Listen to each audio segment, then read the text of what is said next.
Hello, and welcome back to the Hotel History podcast series, a journey through the past, present, and future of mining. I'm your host, Mónica Ospina, joined by my co host, Priscilla Nelson. Today, we are tackling some of the most pressing issues in the mining industry, from environmental impacts to the role of international agreements and how the concept of sustainable development has evolved over the decades. Our guests, Sigurdson and Luke Danielson, will walk us through key moments like the Canadian Leadership Initiatives, the 1987 Brundtland Commission, and the Rio Earth Summit, and how these milestones have shaped both policy and practice in mining today. That's right, Monica. This episode is all about understanding the intersection of environmental responsibility, social justice, and economic development in mining. We'll also explore the importance of involving both developed and developing countries in the global dialogue on sustainability, and the critical role that mining plays in shaping these discussions. Glenn and Luke bring their rich experience to help us connect the dots between past policies and the current state of the industry. We've covered a lot of ground in the last while, looking at all of these different themes that are emerging from our conversation. We've talked about these big company towns, the role of development agreements globally, how there was a lack of a regulatory environment in much of the world and even to today. We've talked about the complexity of the industry from artisanal and small-scale miners.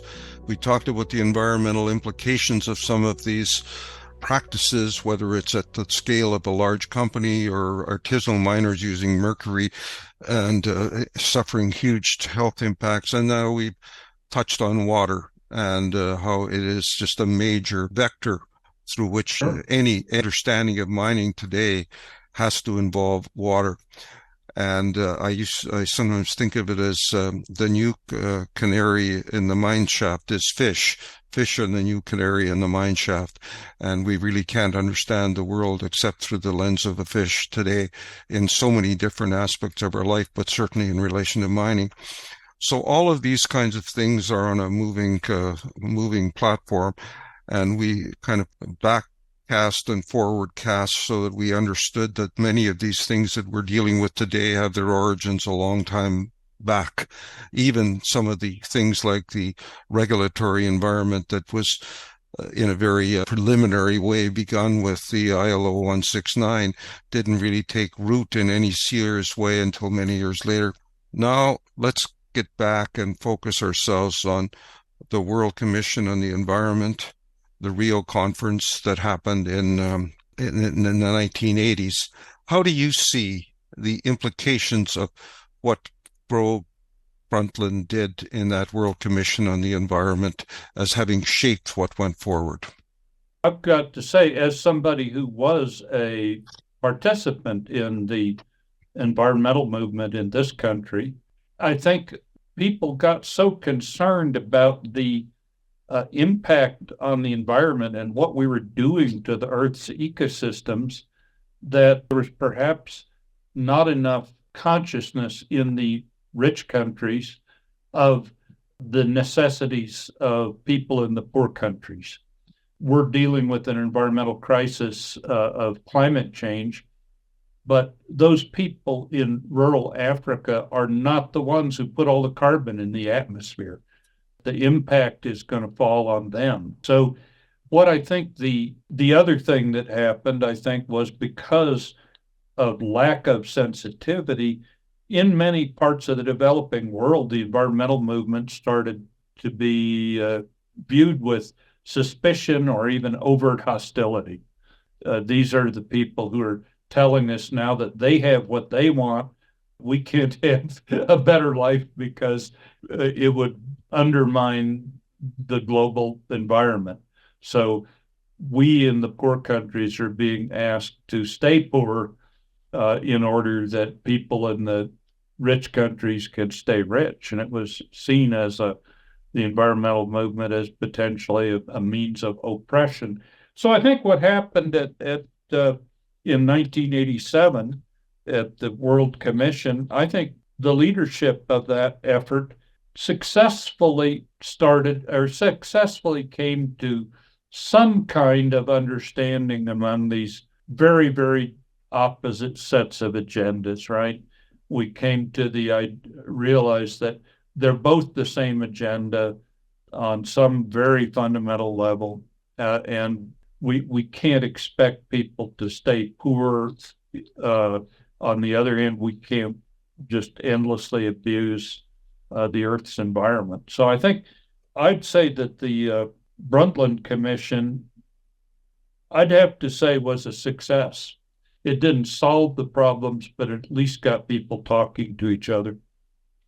When I think about it, there were so many facets that it explored. A key facet is intergenerational equity. It put squarely on the table the obligations of one generation for future generations. And that's a question of morality that they put on the table. In addition to all of the economic and social and environmental issues, that became a critical grounding of that commission. And that same intergenerational equity also applies to equity broadly in the world between the rich and the poor countries. So it did have very much a moral kind of underpinning that was that grounded it. I look at Our Common Future, the report of the Brundtland Commission, and it set out some guiding principles on which there was agreement. Where I think we went from there in '92 at Rio was starting to move toward effective binding sets of rules, right. move beyond the general principles of what we need to do to what are the activities that need to be encouraged, what are the activities that need to be prohibited, how do we need to manage our decision making. And I think that's a key word, manage our decision making. That it really ultimately, where push comes to shove, is how are decisions made and what needs to be taken into account in managing them. And I think Ro Brundtland was very prescient, because one of the big pressures on her when the original framing of the terms of reference was being considered was to keep it very much focused on the environmental vector. And she said, no, you cannot understand this problem if you don't understand the social and the economic drivers around it in combination, because we need to deal with here fundamentally is human motivation, the motivation that people have, and how they're going to move from ideas to actions to, if we don't have a full portfolio of those three together, that stool, that three-legged stool, we simply won't be moving the dial in the way we need to move it for change to happen.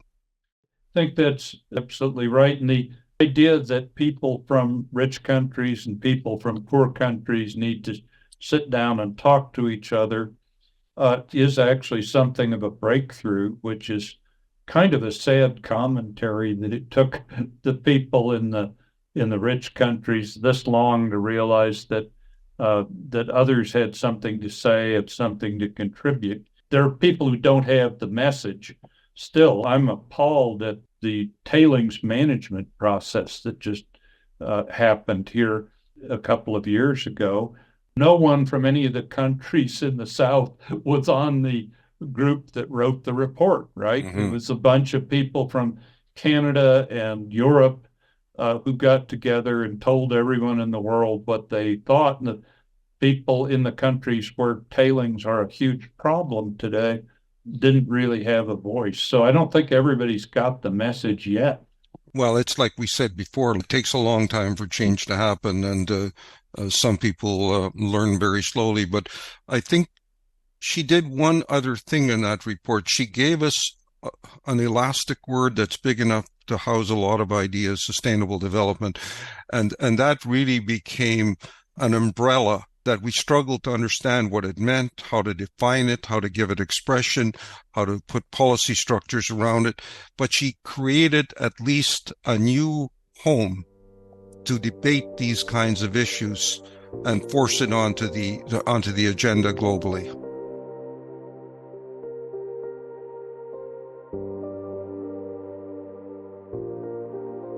the amazing thing to me was the almost universal participation of world leaders in the Rio Conference in '92. Right. The leadership of all of the major countries in the world was there.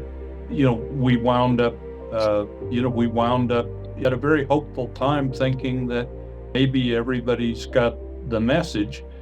The idea was, well, we're going to have one of these global get-togethers every 10 years, and there was one in 2002 in Johannesburg, and then we started backsliding. And I don't think we'll see a United States president going to such a meeting again anytime soon. I guess that's an interesting kind of lane to travel in for a while in a Canadian context.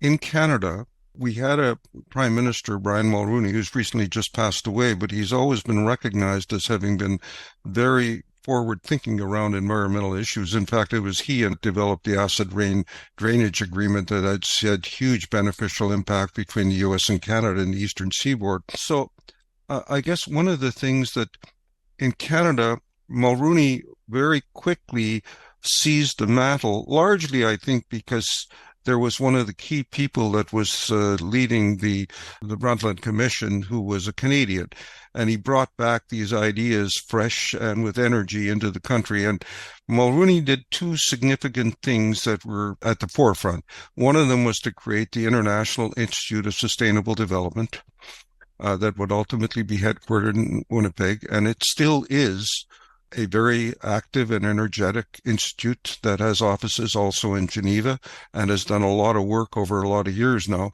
And secondly, he created the National Roundtable of the Economy and the Environment, which recognized the importance of drawing together across sectors a group of leaders across Canada that would begin to take on board in a Canadian context the challenges Brundtland laid out. And as a result of that, you had leadership that was coming directly connected to the Prime Minister's office. And there were some very important people that were appointed to that National Roundtable, including David Johnston, who would become one of Canada's preeminent figures, including our Governor General for 8 years. In recent times, my colleague, Barry Stewart, a young man who had taught me environmental law in 1972 and had created the Environmental Law Foundation before anywhere else in the world was thinking of such a thing in 1973, was also on the executive committee. And they became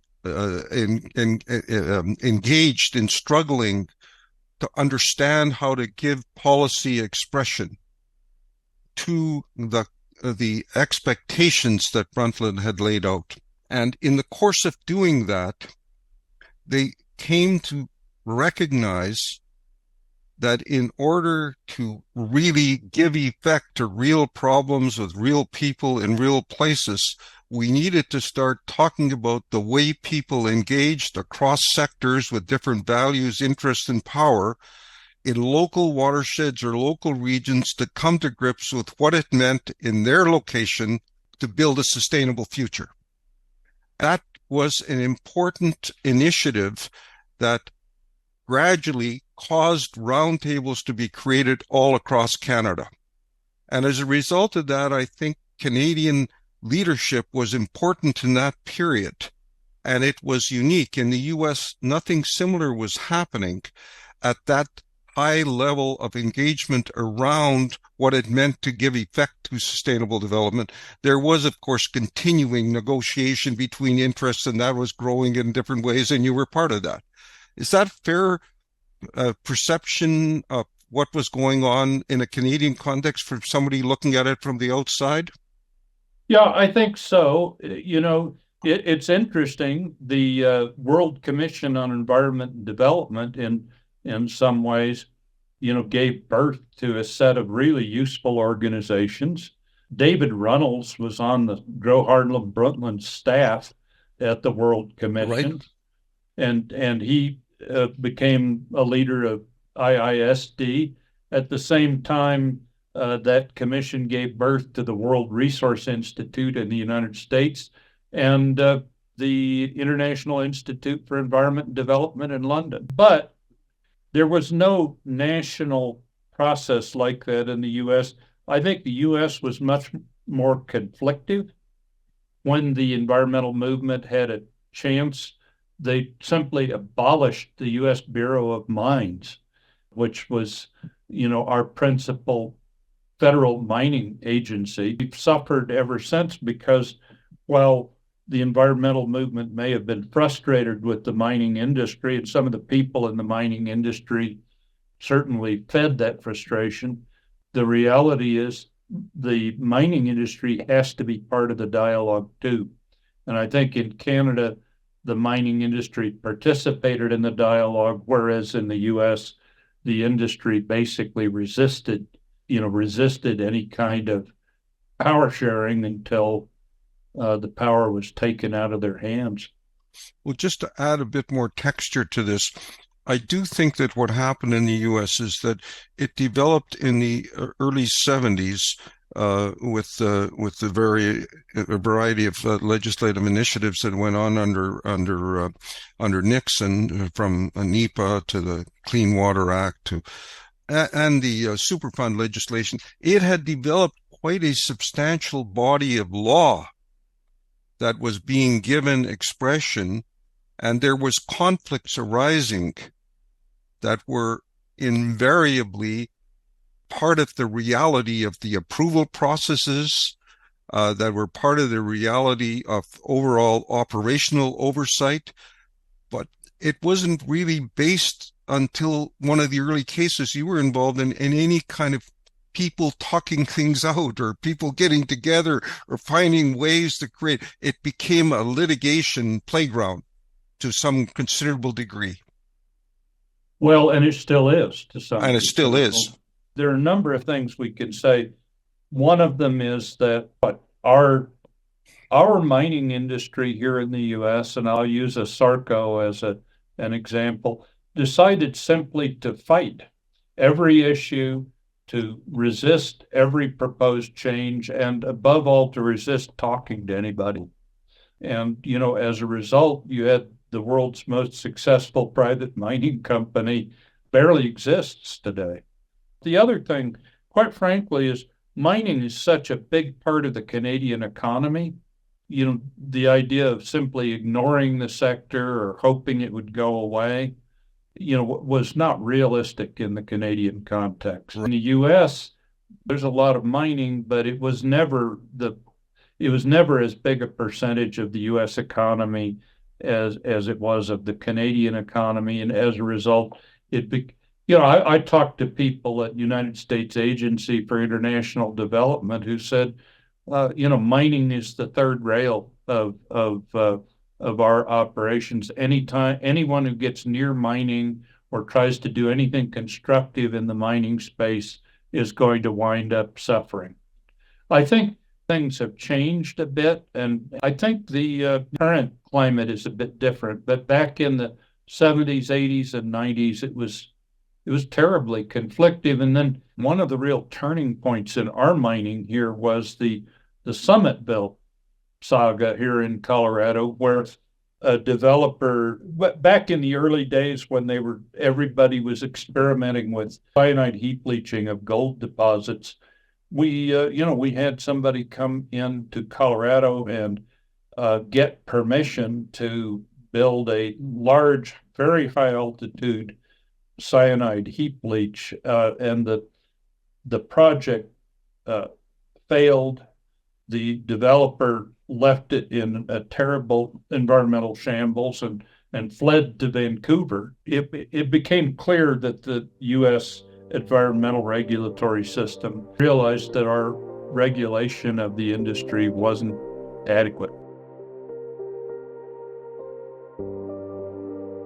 If you look at our history, every major step forward in environment has been a result of some kind of a catastrophe. Right.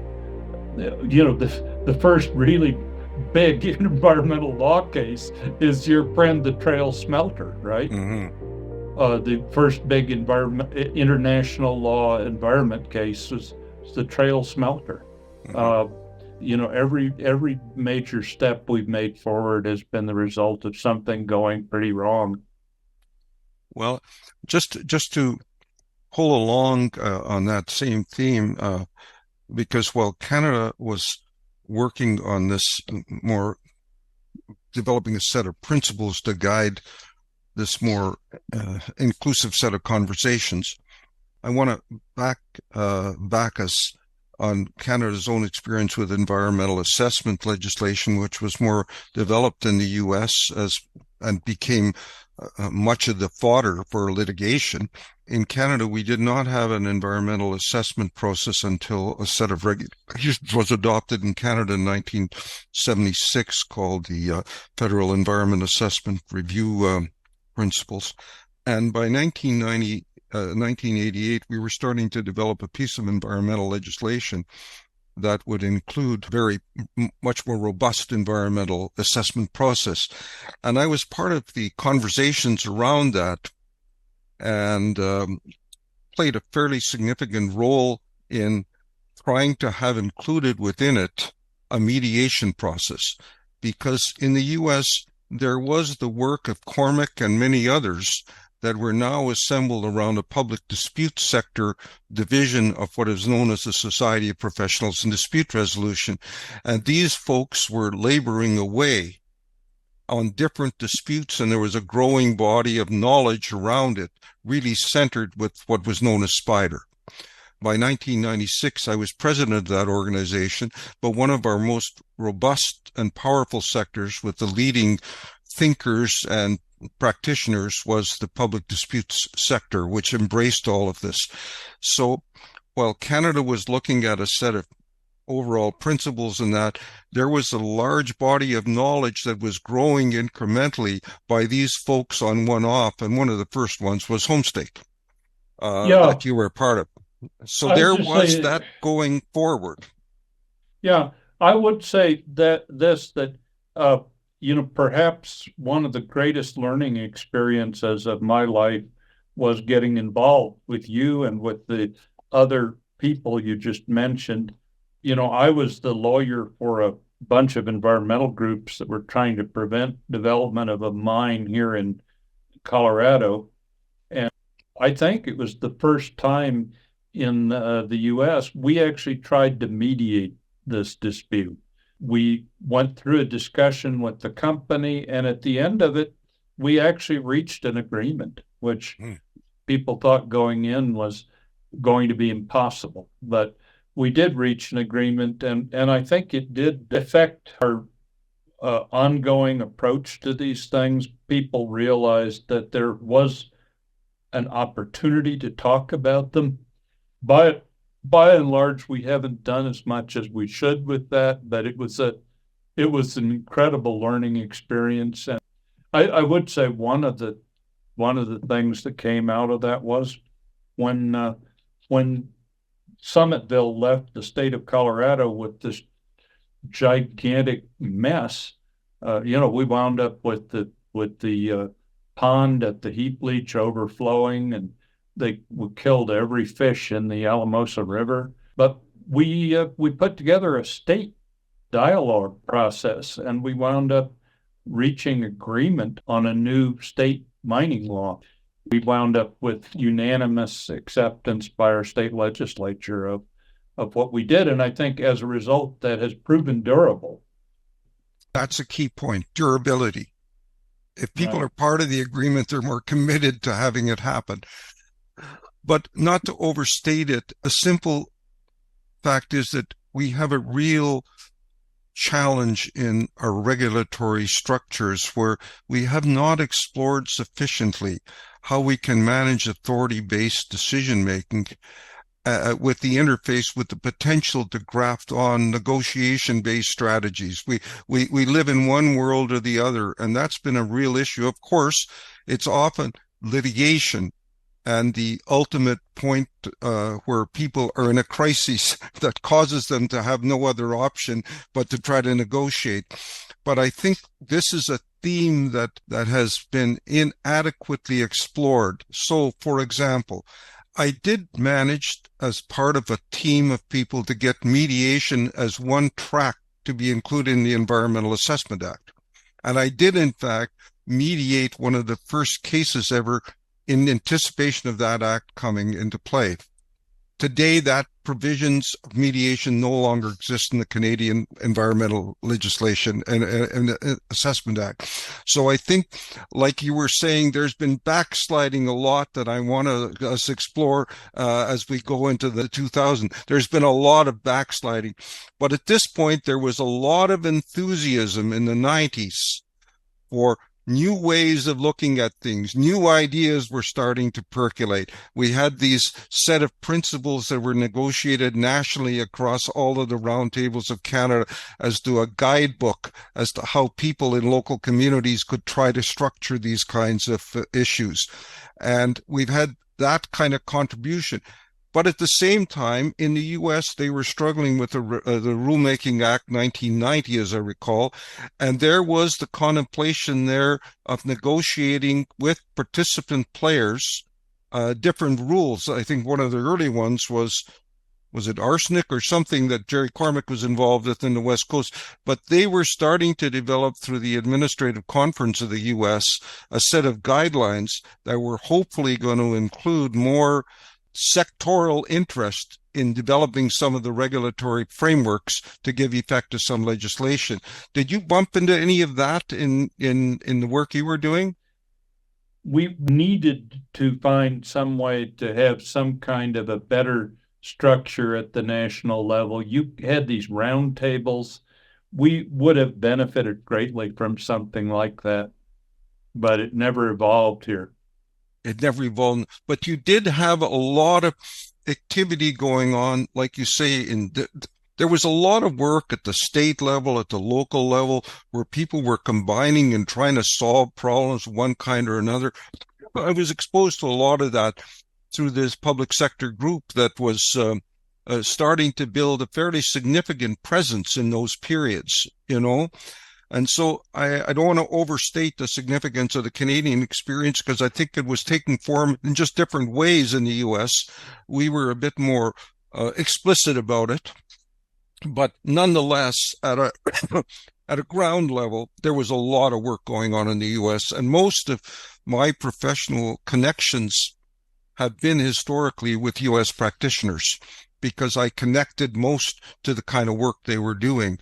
And that same degree of energetic negotiation-based strategies was much more a reality of life in the U.S. than it was in Canada. Canada is more of a country of big government, regulatory structures. And so, in a way, the U.S. is a country based upon a lot more negotiation, I believe.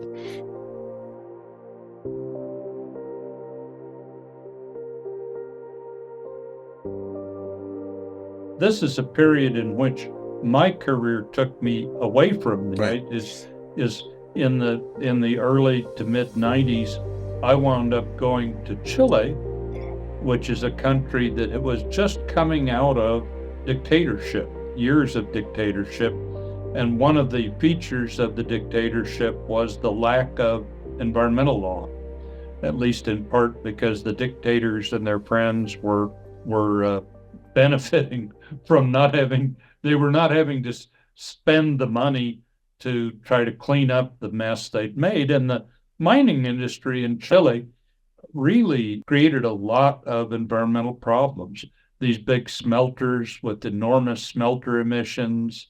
So I was involved in Chile in those years in developing the first set of environmental laws and environmental regulations, including the environmental impact assessment system.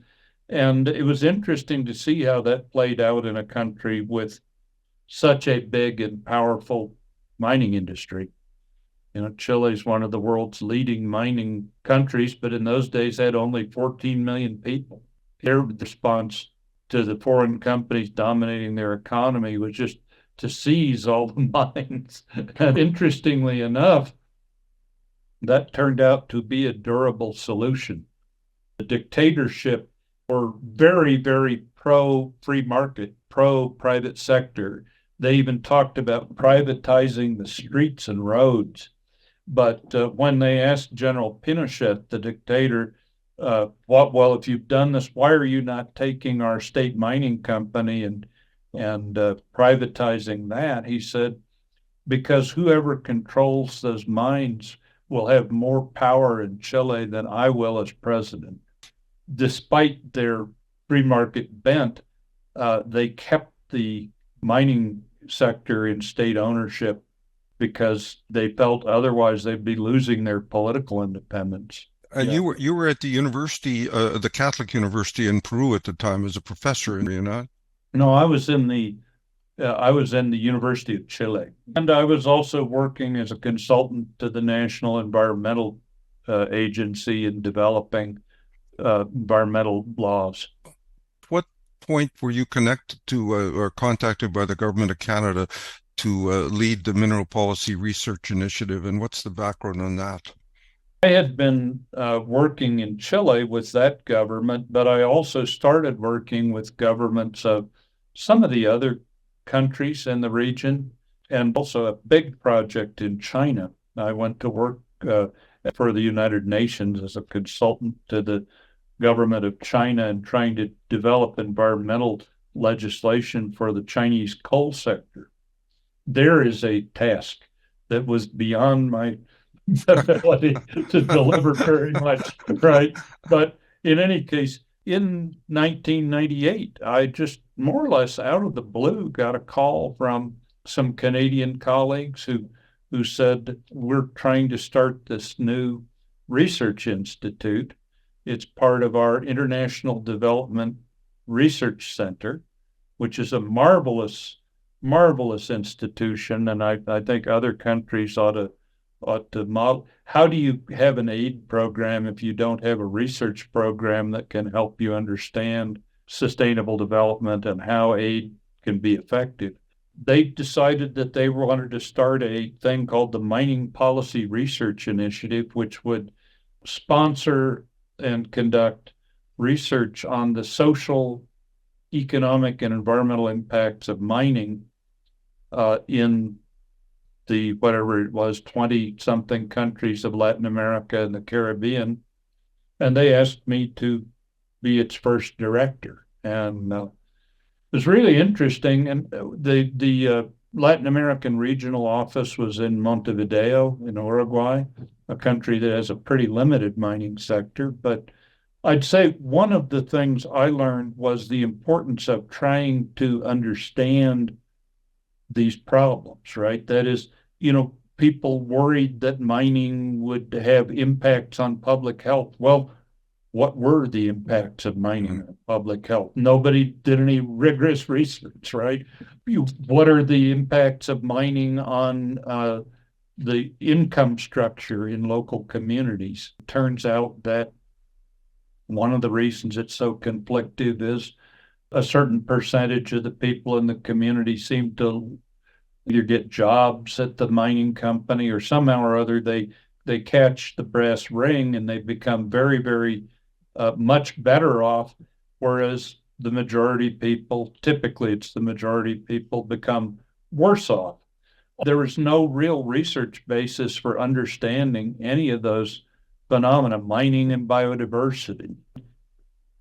I think we maybe didn't solve all of these problems, but we at least started pulling together a rigorous research program to try to understand the social and economic and environmental impacts of this sector. So, I'm very proud of the work we did. It was very, very interesting for me, and we learned a lot of things.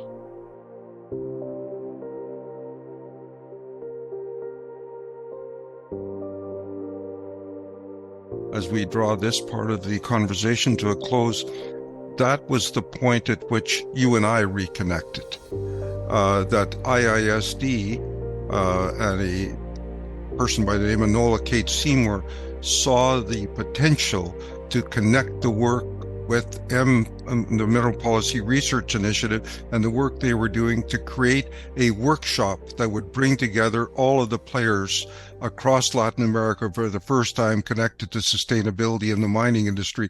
And you and I started to begin our collaboration at that very point in time in Lima, 1998. And yes, we started with this big conference. We also started research programs on some of these issues in research run by local people in their own countries, but trying to develop a rigorous approach rather than just complaining about things or rather than just pulling shibboleths out of the air. We actually tried to understand things on a rigorous basis. And that's the point at which I became involved in showcasing the work we'd done in the National Roundtable and a set of principles. And that really migrated for the first time an awareness of those kinds of principles into Latin American countries. And when you look at the workshop notes that are still on the IASD website under Lima Workshop, it's absolutely astounding the success that we had in that conference, building a sustainable development framework for mining in Latin America. It is an amazing document to look back at.